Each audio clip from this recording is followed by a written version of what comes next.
से कि शिवसेना आपकी पार्टी से बातचीत हो रही है, और कल आपने भी बयान दिया कि अगर छगन भुजबल शिवसेना में होते तो एक बार मुख्यमंत्री बन गए होते।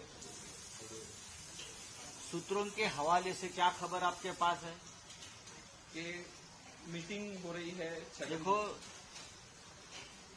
छगन भुजबल जी एक जमाने में शिवसेना में थे, बाद में वो कांग्रेस में चले गए, फिर वो राष्ट्रवादी कांग्रेस एनसीपी में चले गए, और अभी वो अजित पवार ग्रुप में शामिल है। अब उनका शिवसेना से वो रिश्ता नहीं है। अगर कोई ये अफवाह फैला रहे हैं कि छगन भुजबल जी और शिवसेना के बीच में कोई गुफ्तगू चल रही है, अब गलत है। ऐसी कोई बात छगन भुजबल और शिवसेना में नहीं चल रही। शिवसेना का सब ठीक ठाक चल रहा है, हम माहौल बिगाड़ना नहीं चाहते। सर, आपने कल बयान दिया कि अगर छगन भुजबल शिवसेना में होते तो एक बार मुख्यमंत्री बन गए। मैं बोला ना, एक जमाने में वो जब शिवसेना में थे तो बहुत बड़े नेता थे, हमारे भी नेता थे। अगर वो पार्टी में बने रहते, किसी एक पार्टी में, चाहे शिवसेना हो चाहे कोई, जरूर मुख्यमंत्री बन जाते, जरूर बन जाते। आता प्रश्न तुम्ही विचारा, काय तुमचा प्रश्न आहे?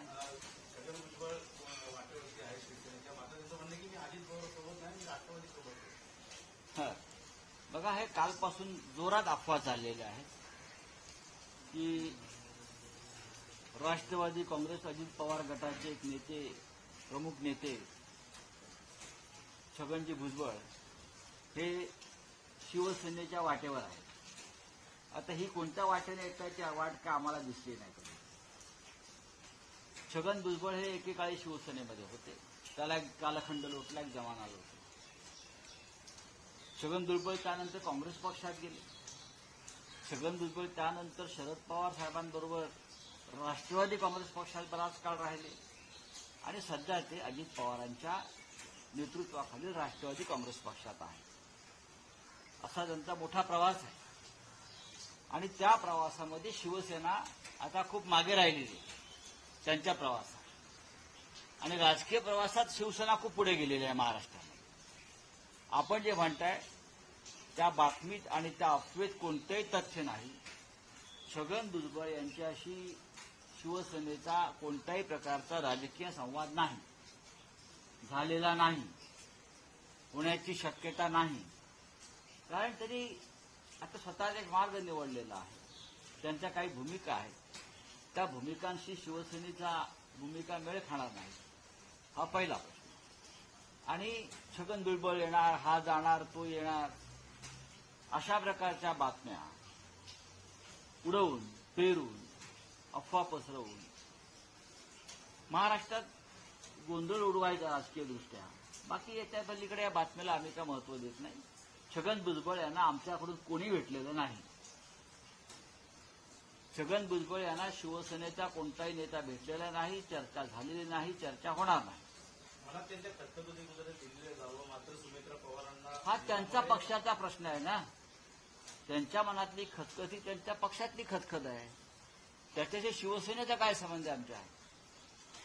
त्यांनी ती खतखत त्यांच्या पक्षाच्या नेत्यांपुढे, त्यांचे आता नेते अजित पवार आहेत, त्यांचे नेते सुनील तटकरे आहेत पक्षाचे अध्यक्ष, त्यांचे नेते प्रफुल्ल पटेल आहेत. त्यांच्या मनातली खतखत त्यांनी त्यांच्या पक्षाच्या नेत्यांपुढे मांडली पाहिजे. पवारांनी देखील वक्तव्य केली, जे येतील त्यांच्यासोबत नाही ते त्यांच्या पुढे जाऊन नवीन फुगणारे, आज देखील तुम्ही मोठा प्रमाणात रणशिंग फुगणारा वर्धापन दिन देखील आहे. बघा, माननीय शरद पवार साहेबांची भूमिका असू शकते, शिवसेनेची भूमिका स्पष्ट आहे. 2.5 वर्षापासून ज्यांनी शिवसेनेची उभा दावा मांडला, शिवसेना फोडली, महाराष्ट्राच्या दुश्मनांशी हात मिळवणी केली, त्यांच्याशी आमचा आता कोणताही संवाद राहिलेला नाही, राहणार नाही. त्यांच्याशिवाय शिवसेना पुढे गेली गेल्या 2.5 वर्षात. त्यांच्याशिवाय हजारो लाखो निष्ठावंत शिवसैनिक यांच्या मदतीनं माननीय उद्धव ठाकरे यांच्या नेतृत्वाखाली आजची शिवसेना तुम्हाला दिसते. तिथे 9 खासदार निवडून आणले आणि आमच्या काही जागा थोड्या मताने पडल्या. हे जरी खरं असलं तरी 9 खासदार आम्ही निवडून आणले. अशा वेळेला जे सोडून गेले त्यांची चिंता आम्ही का करावी? आज शिवसेनेचा 58वा वर्धापन दिन आहे. हिंदुहृदय सम्राट शिवसेना प्रमुख बाळासाहेब ठाकरे यांनी शिवसेनेची जी स्थापना केली 58 वर्षापूर्वी, ती अशा बेमान लोकांना छातीवर घेण्यासाठी नाही. ज्यांनी मराठी राज्याशी, मराठी माणसाशी बेमानी केली, त्यांच्याशी संबंध ठेवून बाळासाहेब ठाकरेंनी पक्ष कधी पुढे नेला नाही. जे सोडून गेले त्यांच्याशिवाय बाळासाहेबांनी निष्ठावंत शिवसैनिकांच्या मदतीनं ही शिवसेना इथपर्यंत आणली आणि ती उद्धव ठाकरे साहेबांनी त्याही पुढे घेऊन गेली. त्याच्यामुळे आता हा आला तो येणार आहे का, या प्रश्नाला आमच्याकडे उत्तरं नाहीत. आम्ही त्याच्यावर चर्चा करत नाही. Sir, BJP Maharashtra core committee की मीटिंग हुई, उसमें ये कहा गया कि जो महायुति और महाविकास आघाड़ी दोनों के बीच में जो अंतर है वोट का 0.3%, देवेंद्र फडणवीस ने ब्लूप्रिंट बनाया है कि हम किस तरह से आने वाले जो विधानसभा के चुनाव हैं वो जीते.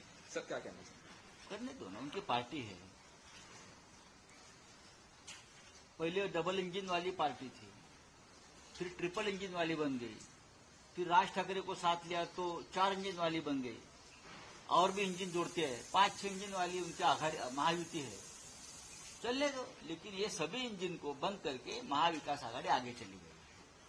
अब 0.5%, 1%, 2% का गणित आप करिए. आपके पास बहुत ऑडिटर्स बैठे हैं, आप करते रहिए. किसी भी हालत में महाराष्ट्र के विधानसभा हम जीत लेंगे. आप चाहे आपके महायुति को और कितने भी इंजन लगा दो, कोई फर्क नहीं पड़ता. सर, आज 58वां वर्धापन दिवस है शिवसेना. त्यांनी 300 जागा जिंकाव्यात महायुतीने. त्यांनी बोलत त्यांची आता एक इंजिन, पहिलं तर सिंगल इंजिनवाला होतं सरकार, मग डबल इंजिन झालं. शिंदे का मिंदेगड घेतल्यावर, मग अजित पवारांना घेतलं ट्रिपल इंजिन झालं, मग मनसेला घेतलं, मग 4 इंजिनवालं त्यांचं महायुती झाली. अजून काही छुपे इंजिन सुद्धा ते लावत असतात. असे 5-6 इंजिनवालं त्यांचं महायुती आहे. त्याच्यामुळे ते किती म्हटले जागा जिंकणार, 200, 250 नको, त्यांनी साधारण 350 जागा जिंकायला पाहिजेत महाराष्ट्रामध्ये. नरेंद्र मोदींचा 400 पारचा जो नारा आहे तो त्यांना पूर्ण करता आला नाही. तो त्यांनी महाराष्ट्रात 400 पार करावा. जरी महाराष्ट्रात साधारण 250-300 जागा असल्या, 145चं बहुमत आहे, 288. त्याच्यामुळे महाराष्ट्रात त्यांनी 400 पार, देवेंद्र फडणवीस आणि त्यांचा 5 इंजिनवाला जे युती आहे त्यांनी महाराष्ट्रात 400 पारचा नारा द्यावा. काही हरकत नाही, लोकशाही आहे. विधानसभेच्या अगोदर आता मुख्यमंत्र्यांनी अनुदान देणार आहे, जे दिंडी काढणारे वारकरी त्यांना 20,000चं अनुदान देणार आहे. त्यामुळे तिकडे बघताना बघा, या सरकारला माणसं विकत घेण्याचा छंद जडलेला आहे, व्यसन आहे. हे व्यसन आहे की प्रत्येक गोष्ट मतं विकत घ्यायची, अधिकारी विकत घ्यायचे, सत्ता विकत घ्यायची, आमदार विकत घ्यायचे, खासदार विकत घ्यायचे, माणसं विकत घ्यायची. पैसे आहेत चोरीचे, पण त्या चोरीच्या पैशातून महाराष्ट्राची संस्कृती असलेल्या वारकरी संप्रदायाला सुद्धा विकत घेण्याचा प्रयत्न काल झाला. 20-20 हजार रुपये आतापर्यंत तुमच्याकडे कोणी वारकऱ्यांनी मागितले होते? एक परंपरा, संस्कृती, हजारो वर्षाची संस्कृती. तुमच्याकडे मागितले कोणी पैसे? हे कशा करता? तुमच्यावर टीका झाली, त्या वक्फ बोर्डाला 10 कोटी रुपये दिले, त्याच्यामुळे तुम्ही वारकऱ्यांना हा खुश करण्याचा प्रयत्न करता. पण वारकऱ्याने तुमचं अनुदान आणि तुमची ही बिदागी स्वीकारून लावली, त्याबद्दल त्यांच्या स्वाभिमानाचं कौतुक करावं तेवढं थोडं. कालच्या निवडणुकीमध्ये सुद्धा अशा प्रकारचे प्रचंड पैसे वाटप झाले. अनेक धार्मिक मंडळांना पैसे दिले, क्रीडा मंडळं असतील, गणेश मंडळं असतील, त्यांना पैसे देऊन मतांची हेराफेरी करण्याचा प्रयत्न केला. तोच प्रयोग शिंदे सरकारनं वारकऱ्यांवर केला. पण वारकरी अशा कोणत्याही मोहापासून कायम लांब राहिले. ज्ञानेश्वर माऊली असतील, तुकोबा माऊली असतील, यांना अशा प्रकारच्या मोहमायेपासून कायम दूर राहण्याची जी आत्मिक शक्ती मिळाली त्यांनाच वारकरी म्हणतात. बावनकुळेने असं विधान केलं आहे, महाविकास आघाडीमध्ये 5 ते 6 मुख्यमंत्री झाले आहेत. आमचा मुख्यमंत्री एकनाथ शिंदे असेल, महायुतीमध्ये यातली कोणतीही चर्चा झाली नाही. देवेंद्र फडणवीस हे आमचे महायुती नेते. मुख्यमंत्र्यांपासून ते आमचे नेते आहेत असं त्यांचं म्हणणं आहे. तो त्यांचा प्रश्न आहे ना, त्यांनी कोणाला नेता मानायचं.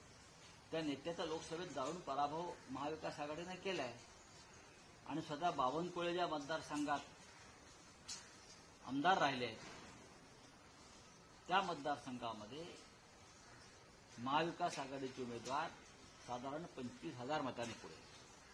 बावनकुळ्याने जरा ऑडिट करावं त्यांच्या मतदारसंघाचं. नीतीश कुमार के बाद नायडू जी नाराज चल रहे हैं, बीजेपी स्पीकर पद छोड़ने को तैयार नहीं है. अभी मैं उसके बारे में क्या बोल सर सकता आपने भी कहा था कि हम सपोर्ट करेंगे हूं. बात चंद्रबाबू ऐसी है कि अगर ऐसा कोई प्रस्ताव आता है स्पीकर के बारे में इंडिया आघाड़ी के पास, तो इंडिया आघाड़ी के लोग एक साथ बैठेंगे. फिर राहुल गांधी जी, खड़गे जी, उद्धव ठाकरे जी, शरद पवार जी, ये सब हम एक साथ बैठकर, ममता जी, उस बारे में निर्णय लेंगे. अगर कोई मौका मिलता है लड़ाई का तो जरूर हम नहीं छोड़ेंगे मौका. अगर तेलुगु देशम का कोई अलग मार्ग इस बारे में आता है सामने तो इंडिया आघाड़ी में उसके ऊपर चर्चा होगी. और हमें पूरा विश्वास है, जैसे राहुल गांधी जी ने कहा है कि हम चुप बैठे नहीं हैं, जब भी हमें मौका मिले सरकार को गिरा देंगे. भाजपनं मोठी जबाबदारी त्यांना देणार आहे. खडसेंना दोन दिवसापासून दिल्लीत आहेत. त्यामुळे तर चांगली गोष्ट आहे. अजूनही ते राष्ट्रवादी काँग्रेस पक्षाचे आमदार आहेत टेक्निकली, तांत्रिकदृष्ट्या. आणि राष्ट्रवादी काँग्रेस पक्षाच्या नेत्याला जर भारतीय जनता पक्ष जबाबदारी देणार असेल काही, तर स्वागत आहे. कुठेतरी गावलं जाते का काय? चला, थँक्यू.